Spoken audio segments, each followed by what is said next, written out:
তাহলে এবার আমরা জানবো প্রেডিকেট নিয়ে। প্রেডিকেট মানে কি? বিধেয়।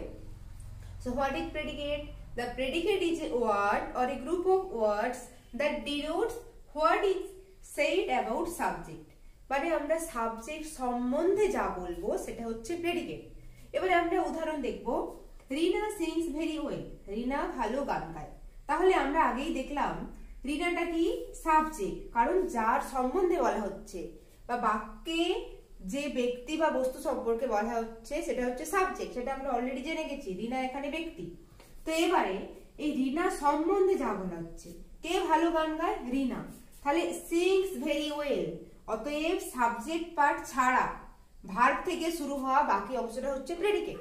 আর প্রেডিকেটের মধ্যে অবশ্যই ভার্ব থাকবে। তাহলে এখানে ভার্ব কোনটা? সিংস। সিংস হচ্ছে ভার্ব। আমরা জানি যে সাবজেক্টের পরেই ভার্ব বসে, কারণ ইংরেজি কনস্ট্রাকশনের ক্ষেত্রে সাবজেক্ট ভার্ব অবজেক্ট, তাই তো? এটা আমরা জানি সবাই, কারণ এটা হচ্ছে সাবজেক্ট মানে কি? কর্তা, তারপর ক্রিয়া, তারপর কর্ম, এই অনুযায়ী বসে। তো তাহলে রিনা সিংস ভেরি ওয়েল, এই সিংস ভেরি ওয়েল এই ভার্ব থেকে বাক্যের বাকি অংশ কি? প্রেডিকেট। প্রেডিকেট মানে বিধেয়। ওকে, আচ্ছা, এবারে আরেকটা আমরা উদাহরণ জানবো।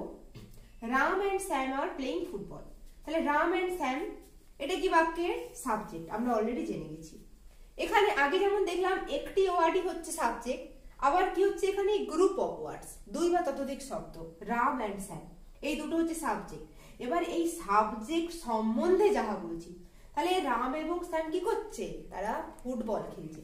তাহলে আর প্লেইং ফুটবল মানে ভার্ব থেকে বাকি অংশটা হচ্ছে কি?